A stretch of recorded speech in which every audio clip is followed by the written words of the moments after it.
ધોરણ 11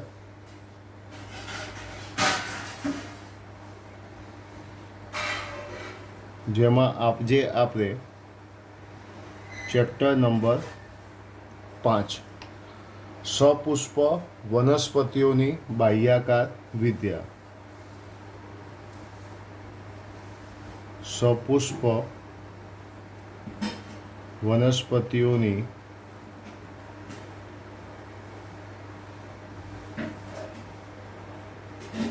બાહ્યાકાર વિદ્યાનો અભ્યાસ કરીશું. મોર્ફોલોજી ઓફ ફ્લાવરિંગ પ્લાન્ટ્સ જેને કહી શકાય. આ ચેપ્ટરની અંદર આપણે સપુષ્પ વનસ્પતિની બાહ્યાકાર વિદ્યા, અંતસ્થની પણ બાહ્યાકાર, મૂળ, પ્રકાંડ, પર્ણ, પુષ્પ, ફળ, બીજ, કુળ, આ બધા વિશે ભણવાનું છે. આ ચેપ્ટરની અંદર આપણે બાહ્યાકાર વિદ્યાની અંદર મૂળ, પ્રકાંડ, પર્ણ, પુષ્પ, ફળ બધાનો અભ્યાસ કરવાનો છે. ચેપ્ટર નંબર 1, 2, 3, 4 જે આપણે ભણ્યા આખું યુનિટ એ પૂરું થયા પછી અહીંયા આપણે સપુષ્પ વનસ્પતિનું જે મૂળ શું છે એ ભૂમિગત ભાગ છે, જ્યારે પ્રરોતંત્ર જે છે એ જમીનની ઉપરનો ભાગ છે. સ્ટેપ બાય સ્ટેપ બધી વસ્તુ ભણીશું. તો સૌથી પહેલાં આપણે શરૂઆત કરીશું મૂળથી, કે જેને કહેવામાં આવે છે રૂટ. જેને શું કહેવામાં આવે છે? રૂટ. હવે બધા ટોપિકો બહુ સહેલા છે. મૂળ, પ્રકાંડ, પર્ણ બધા ટોપિક એકદમ ઇઝીલી તમને આવડી જાય એવા છે. સૌથી પહેલાં મૂળ જે છે એ મૂળની અંદર આપણે કેટલાક શબ્દોની ચર્ચા કરીશું.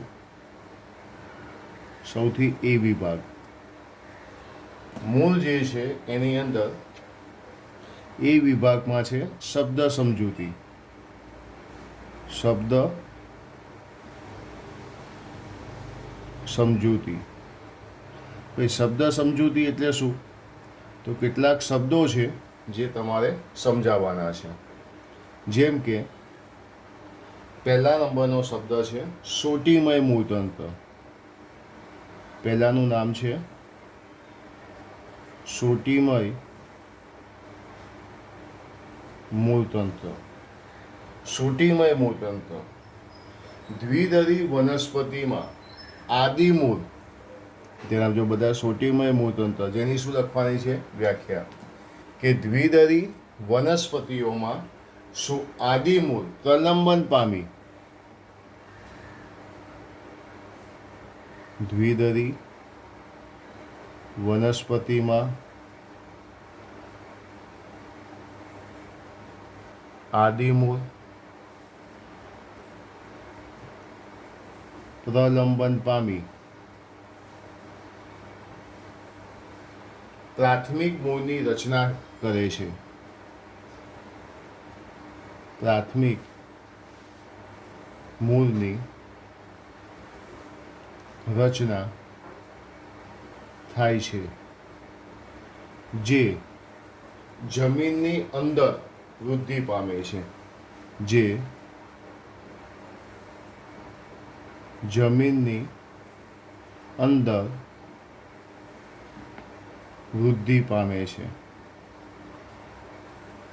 વૃદ્ધિ પામે છે તેને સોટીમૂળ કહેવામાં આવે છે. તેને સોટીમૂળ કહેવામાં આવે છે. દ્વિદળી વનસ્પતિમાં આદિમૂળ. આદિમૂળ એટલે કે ભ્રૂણમૂળ. આદિમૂળ જે છે એ આદિમૂળને શું કહી શકાય? ભ્રૂણમૂળ પણ કહી શકાય. એને કહી શકાય ભ્રૂણમૂળ. ફરીથી એકવાર, દ્વિદળી વનસ્પતિમાં આદિમૂળ પ્રલંબન પામી પ્રાથમિક મૂળની રચના કરે છે, જે જમીનની અંદર શું પામે છે? વૃદ્ધિ પામે છે. તેને સોટીમૂળ કહેવામાં આવે છે. હવે આમાં શું થાય? જમીનની અંદર વૃદ્ધિ પામે, પછી તેની અંદર ધીમે ધીમે પાર્શ્વીય મૂળ ધરાવે, તેમાંથી દ્વિતીયક, તૃતીયક મૂળ બને. આમ પ્રાથમિક મૂળ અને તેની શાખાઓ બધી ભેગી થઈ જાય તો એને શું કહેવામાં આવે છે? સોટીમૂળ. એને શું કહેવામાં આવે છે? સોટીમૂળ. જો સોટીમૂળનું ઉદાહરણ આપણે જોઈએ તો તેના ઉદાહરણની અંદર આવશે રાઈ. એના ઉદાહરણની અંદર શું આવશે? રાઈ. ઓકે. એના પછી વાત કરીશું આપણે બીજા નંબરમાં, જેનું નામ છે તંતુમય મૂળતંત્ર. તો તંતુમય મૂળતંત્રમાં એવું લખી શકું કે પેલું દ્વિદળી વનસ્પતિઓમાં હતું, તો આ શું આવશે? એકદળી વનસ્પતિમાં.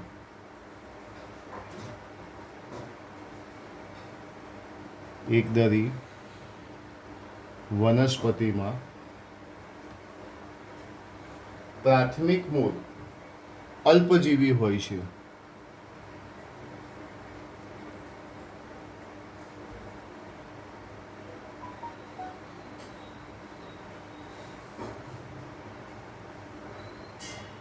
પ્રાથમિક મૂળ કેવું હોય છે?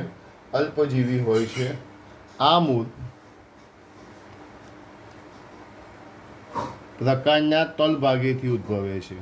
આ મૂળ પ્રકાંડના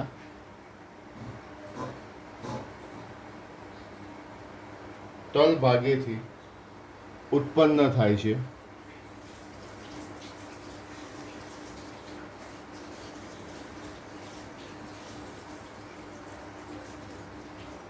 તેને તંતુમય મૂળતંત્ર કહેવામાં આવે છે.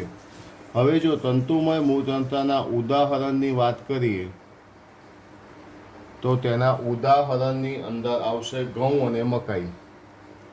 ઉદાહરણમાં આવશે ઘઉં અને મકાઈ. તો પહેલાં શું જોયું આપણે? શ્રુતિમય મૂળતંત્ર. પછી આપણે શું જોયું? તંતુમય મૂળતંત્ર. તંતુમય મૂળતંત્ર પછી આપણે જોઈશું ત્રીજા નંબરની અંદર અપસ્થાનિક મૂળતંત્ર.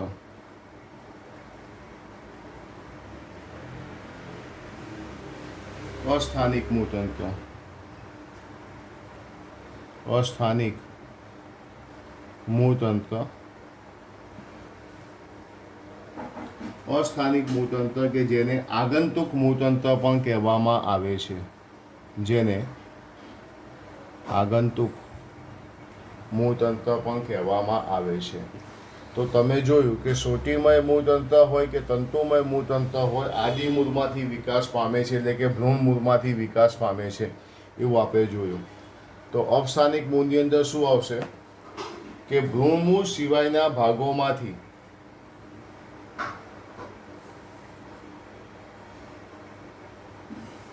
ભ્રૂણમૂળ સિવાયના ભાગોમાંથી મૂળ વિકાસ પામે. મૂળ વિકાસ પામે તો તેને અસ્થાનિક મૂળ અથવા આગંતુક મૂળ કહેવામાં આવે છે.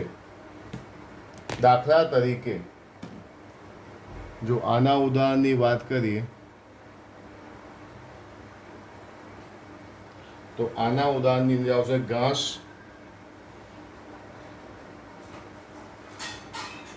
વડ. ઘાસ આવશે, વડ આવશે, મોન્સ્ટેર આવશે. આ બધા શું આવશે? અપસ્થાનિક મૂળના ઉદાહરણ. તો અહીંયા આપણે એ વિભાગની અંદર શબ્દ સમજૂતી જોઈ. શબ્દ સમજૂતીમાં પહેલું શ્રુતિમય મૂળતંત્રની વાત કરી, બીજી તંતુમય મૂળતંત્રની વાત કરી, ત્રીજી અપસ્થાનિક મૂળતંત્રની વાત કરી. તો તમે ટેક્સ્ટબુકમાંથી પણ તમે જોઈ શકો છો. તો આપણો આ હતો વિભાગ નંબર 1 શબ્દ સમજૂતી. શબ્દ સમજૂતી પછી આપણે આગળ વધીએ તો બી વિભાગ હવે લખીશું. બી, જેમાં લખીશું મૂળના સામાન્ય કાર્યો. જેની અંદર આપણે લખીશું મૂળના સામાન્ય કાર્યો. પહેલાં આપણે શબ્દ સમજૂતી જોઈ, હવે આપણે જોઈએ મૂળના સામાન્ય કાર્યો. સામાન્ય કાર્યોમાં સૌથી પહેલા નંબરનું કે તે જમીનમાંથી પાણી અને ક્ષારોનું શોષણ કરે છે. તે જમીનમાંથી પાણી અને ક્ષારોનું શોષણ કરે છે. તે જમીનમાંથી પાણી અને ક્ષારોનું શોષણ કરે છે. બીજો, તે વનસ્પતિના અન્ય ભાગોને જકડી રાખે છે. તે વનસ્પતિના અન્ય ભાગોને જકડી રાખે છે. તે વનસ્પતિના અન્ય ભાગોને જકડી રાખે છે. નંબર 3, તે પોષક દ્રવ્યોનો સંગ્રહ કરે છે. તે પોષક દ્રવ્યોનો સંગ્રહ કરે છે. તે પોષક દ્રવ્યોનો સંગ્રહ કરે છે. તે વનસ્પતિના વૃદ્ધિ નિયામકોનું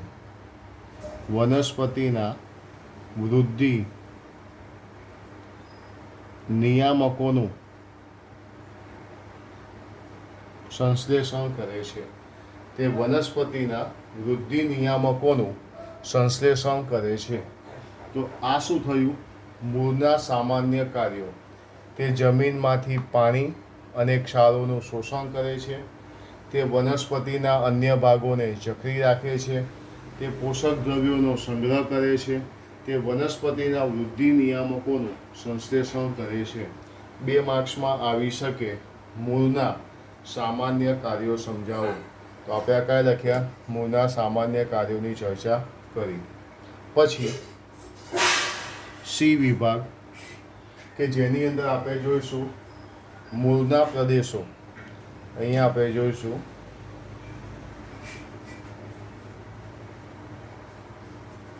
મૂળના પ્રદેશો. હવે મૂળના પ્રદેશોની જો આપણે વાત કરીએ તો મૂળના પ્રદેશો 3 છે. મૂળના પ્રદેશો કેટલા છે? 3 છે. એક જોવા જઈએ તો વર્ધનશીલ પ્રદેશ, વિસ્તરણ પ્રદેશ અને પરિપક્વન પ્રદેશ. પહેલો કયો આવશે? વર્ધનશીલ પ્રદેશ, પછી વિસ્તરણ પ્રદેશ અને ત્રીજો કયો આવશે? પરિપક્વન પ્રદેશ. તો અહીંયા આપણે ચાલુ કરીએ મૂળના પ્રદેશો. તો મૂળના પ્રદેશો મુખ્યત્વે 3 છે. એમાં પહેલા નંબરનો વર્ધનશીલ ક્રિયાવિધિ પ્રદેશ. વર્ધનશીલ ક્રિયાવિધિ પ્રદેશ. 2, વિસ્તરણ પ્રદેશ, જેને કહેવાય પ્રલંબન પ્રદેશ. જેને શું કહેવાય? પ્રલંબન પ્રદેશ. અને ત્રીજા નંબરમાં છે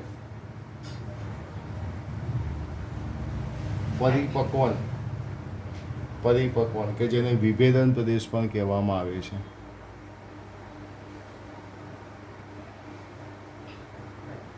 ઓકે, તો મૂળના પ્રદેશો કેટલા છે? 3 પ્રદેશો છે. વર્ધનશીલ પ્રદેશ, વિસ્તરણ પ્રદેશ અને પરિપક્વન. મતલબ વર્ધનશીલ એટલે વિભાજન પ્રદેશ જેને આપણે કહી શકીએ. બરોબર છે? તો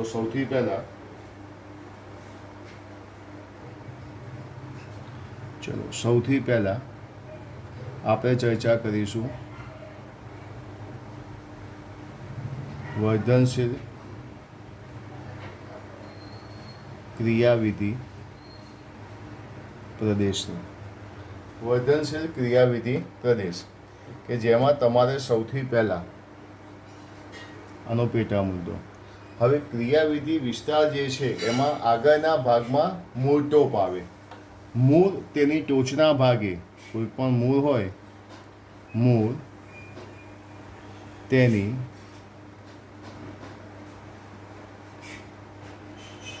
ટોચના ભાગે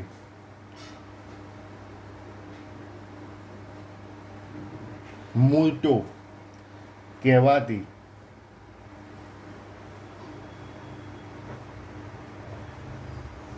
રચના દ્વારા આવૃત થાય છે. મૂળટોપ કહેવાતી રચના દ્વારા આવૃત થાય છે. મૂળટોપ એટલે શું કહેવાય? તો કે એક ટોપચા કે આંગળીની ટોચે સોય ન વાગે તેવી પહેલાંથી ધાતુની આંગળી જેવી રચના, મતલબ કે મૂળટોપ જેવી રચના દ્વારા આવૃત થાય છે. તે મૂળ જમીનમાં આગળ વૃદ્ધિ પામે. તે મૂળ જમીનમાં આગળ વૃદ્ધિ પામે. આગળ વૃદ્ધિ પામે ત્યારે તેની નાજુક ટોચને રક્ષણ આપે છે.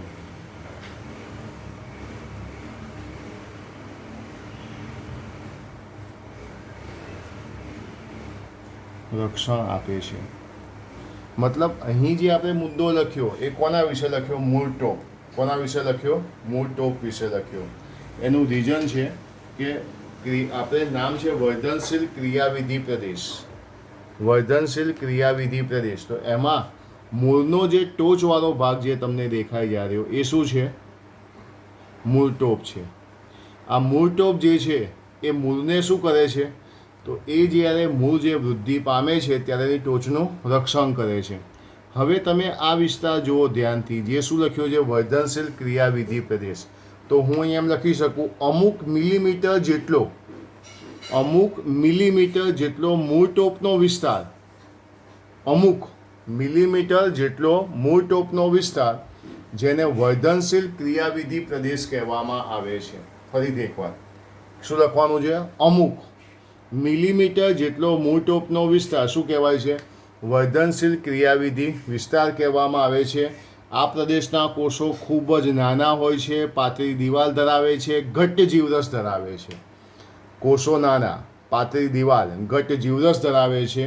તેઓ વારંવાર વિભાજન પામી શકે છે. એટલે આ વિસ્તાર વારંવાર વિભાજન પામી શકે. તો આ કોના વિશે થયું? વર્ધનશીલ ક્રિયાવિધિ પ્રદેશ. શરૂઆતમાં મેં તમને મૂળટોપનો મુદ્દો લખ્યો. ચલો, મૂળટોપનો મુદ્દા પછી હું અહીંયા એવું લખીશ કે અમુક મિલીમીટર જેટલો મૂળટોપનો વિસ્તાર, અમુક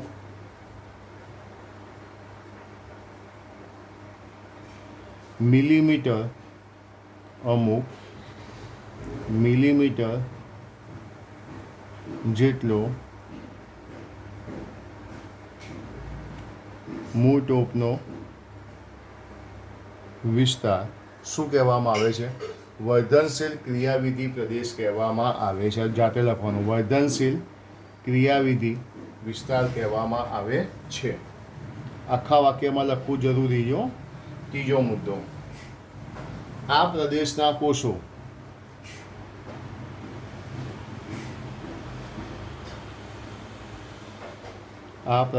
કોષો કેવા? તો કે નાના, પાતળી દિવાલવાળા,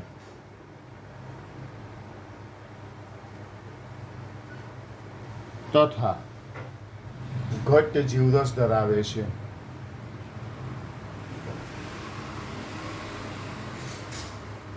ઘટ્ટ જીવરસ ધરાવે છે. એના પછીનો મુદ્દો, તેઓ વારંવાર વિભાજન પામે છે. તેઓ વારંવાર વિભાજન પામે છે. ચલો, આ સાથે આપણે વર્ધનશીલ ક્રિયાવિધિ પ્રદેશ, જેની અંદર તમે શરૂઆતમાં મૂળટોપ વિશે લખ્યું અને મૂળટોપનો મિલીમીટર જેટલો વિસ્તાર જેને આપણે વર્ધનશીલ ક્રિયાવિધિ પ્રદેશ કીધો, કે જેની અંદર શું કીધું કે આ કોષો નાના છે, પાતળી દિવાલ ધરાવે છે, ઘટ્ટ જીવરસ ધરાવે છે, વારંવાર તેઓ શું પામે છે? વિભાજન પામે છે. હવે આપણે જોવાનો છે વિસ્તરણ પ્રદેશ, એટલે કે કયો આવશે? પ્રલંબન પ્રદેશની વાત કરીશું. એટલે હું અહીંયા લખીશ વર્ધનશીલ પ્રદેશ પછી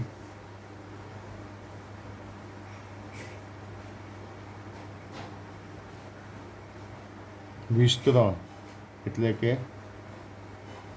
પ્રલંબન પ્રદેશ. ચલો, વિસ્તરણ એટલે કે પ્રલંબન પ્રદેશ. થોડું અહીં જોઈશું આપણે. ક્યાં પહોંચ્યા? વર્ધનશીલ પ્રદેશની ઉપરની બાજુનો પ્રદેશ, જ્યાં તમને દેખાશે વિસ્તરણ પ્રદેશ. શું કહેવાય છે? વિસ્તરણ પ્રદેશ. હવે વર્ધનશીલ પ્રદેશથી સહેજ આગળ જો થોડું તમે જુઓ, વિભાજન પામ્યા તો એવું કહેવાય છે આવા પ્રદેશની નજીકના કોષો, આવા પ્રદેશની નજીકના કોષો તરત જ શું પામે છે? પ્રલંબન પામે છે, વિસ્તૃતીકરણ પામે છે, મૂળની લંબાઈની વૃદ્ધિ માટે જવાબદાર છે. તેને શું કહેવામાં આવે છે? વિસ્તરણ પ્રદેશ કહેવામાં આવે છે. તમે આગળ જોયું ને કે આ પ્રદેશના કોષો નાના, પાતળી દિવાલ, ઘટ, જીવરસ ધરાવે છે, વારંવાર. આ મેં તમને આગળ ચોપડામાં તમે જોયું. હવે આ પ્રદેશની નજીકના કોષો, આ પ્રદેશની નજીકના કોષો એટલે વિસ્તરણ પ્રદેશ કોષો તરત જ વિસ્તરણ પામે છે. વિસ્તરણ પ્રદેશના કોષો ક્રમશઃ વિભેદિત અને પરિપક્વ થાય છે. આથી વિસ્તરણ પ્રદેશના નિકટવર્તી વિસ્તારને શું કહેવામાં આવે છે? પરિપક્વન પ્રદેશ કહેવામાં આવે છે. આ રહ્યું પરિપક્વન પ્રદેશ, દેખાય છે? આ વિસ્તારમાં કેટલાક અધિસ્તરીય કોષો હોય છે. આ વિસ્તાર છે ને પરિપક્વન, એમાં કેટલાક અધિસ્તરીય કોષો તમે જો બહાર તમને રેસા જેવા દેખાય છે, નાજુક દોરી જેવા દેખાય છે, જેને મૂળરોમ કહે છે. અને આ મૂળરોમ જમીનમાંથી પાણી અને પોષક દ્રવ્યોનું શું કરે છે? શોષણ કરે છે. આ મૂળરોમ. એટલે 3 પ્રદેશ થયા. વર્ધનશીલ પ્રદેશ ત્યાં મૂળ ટોપ છે. પછી બીજો કયો છે? પ્રલંબન પ્રદેશ, જે મૂળની વૃદ્ધિ કરે. ઉપર શું છે? પરિપક્વન પ્રદેશ, કે જ્યાં પરિપક્વન પ્રદેશમાં શું છે? મૂળરોમ આવેલા હોય છે. તો હવે આપણે આના મુદ્દાઓ જોઈએ. અહીંયા લખેલું છે વિસ્તરણ પ્રદેશ એટલે કે પ્રલંબન પ્રદેશ. એમાં લખીશું વિસ્તરણ પ્રદેશ. આ કોષોની લંબાઈમાં વધારો કરે છે, તેને વિસ્તરણ પ્રદેશ કહે છે. કોષ દિવાલની લંબાઈમાં અહીંયા પુષ્કળ વધારો થાય છે. વિસ્તરણ પ્રદેશ જે છે એની અંદર સૌથી પહેલી વસ્તુ, આ કોષોની લંબાઈમાં વધારો કરે છે. આ પ્રદેશના કોષો, આ પ્રદેશના કોષો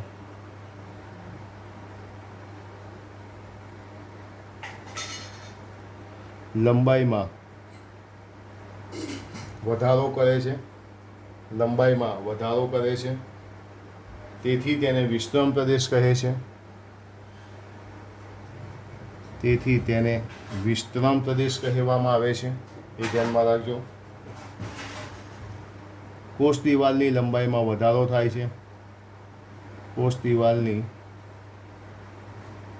લંબાઈમાં ખૂબ જ વધારો થાય છે. વધારો થાય છે. એના પછી ત્રીજો મુદ્દો, મૂળની લંબાઈમાં વૃદ્ધિ માટે જવાબદાર છે. મૂળની લંબાઈની વૃદ્ધિ માટે જવાબદાર છે. તો આ માહિતી થઈ વિસ્તરણ પ્રદેશ વિશે. હવે વિસ્તરણ પ્રદેશ પછી આપણે જોઈશું પરિપક્વન પ્રદેશ. વિસ્તરણ પ્રદેશ પછી આપણે જોઈશું પરિપક્વન પ્રદેશ. આ પ્રદેશના કોષો ચોક્કસ કાર્ય કરવા માટે વિભેદન પામે છે. આ પ્રદેશના કોષો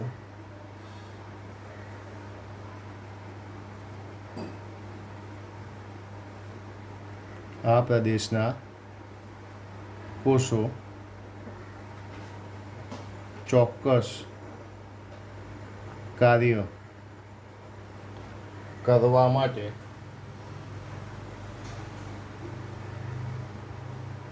વિભેદન પામે છે.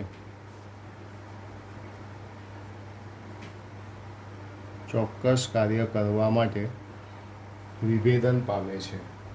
એના પછી અહીં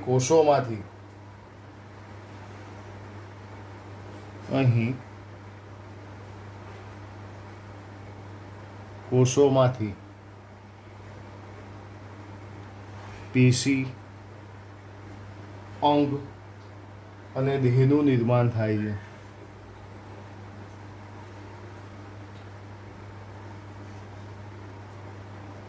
પેશી, અંગ અને દેહનું નિર્માણ. અહીં કોષોમાંથી પેશી, અંગ અને દેહનું નિર્માણ થાય છે. એના પછી કેટલાક અધિસ્તરીય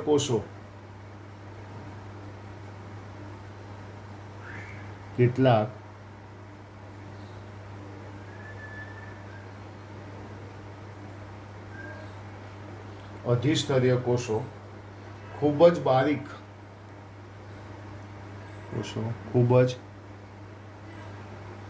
બારીક અને નાજુક દોરી જેવી પાતળી રચના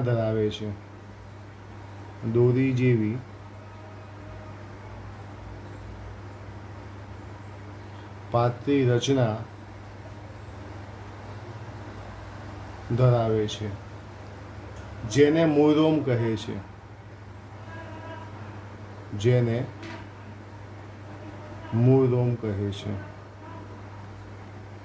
જેને શું કહેવામાં આવે છે?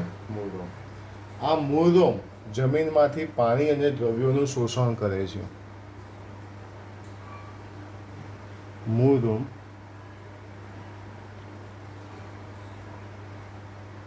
જમીનમાંથી પાણી અને દ્રવ્યોનું શોષણ કરે છે. તો આ માહિતી કોની થઈ? પરિપક્વન પ્રદેશ, કે જેને શું કહેવામાં આવે છે? વિભેદન પ્રદેશ પણ કહેવામાં આવે છે. તો મૂળના પ્રદેશો વિશેની માહિતી પતી. મૂળના મુખ્ય 3 પ્રદેશો કે જેની અંદર સૌથી પહેલાં આપણે જોયું વર્ધનશીલ પ્રદેશ, વિશ્રામ પ્રદેશ અને પરિપક્વન પ્રદેશ, જેમાંથી આપણે ટેક્સ્ટબુક તો તૈયાર કરવાની, પણ સાથે સાથે જે ચોપડામાં લખેલું છે એ પણ તમારે તૈયાર કરવાનું છે. બીજું, મૂળના પ્રદેશો 3 માર્ક્સની એક આઈએમપી થિયરી છે કે જેમાં તમારે આકૃતિ ડ્રો કરવાની આવશે, એટલે ઇઝી છે, જે તમે ચોપડીમાંથી જોઈને એકવાર દોરજો. વર્ધનશીલ પ્રદેશ છે જેમાં મૂળટોપ બતાવવાનું છે, ઉપરનો ભાગ છે તેમાં મૂળરોમ બતાવવાનું છે, એટલે ખાસ ધ્યાનમાં રાખજો. તો ચેપ્ટર નંબર 5માં મૂળની અંદર આપણે સૌથી પહેલાં કેટલાક શબ્દોની સમજૂતી જોઈ, પછી મૂળના સામાન્ય કાર્યો જોયા, અને મૂળના સામાન્ય કાર્યો પછી મૂળના પ્રદેશો વિશેનો આપણે અભ્યાસ કર્યો. તો આ 3 વસ્તુ તમારે તૈયાર કરવાની છે.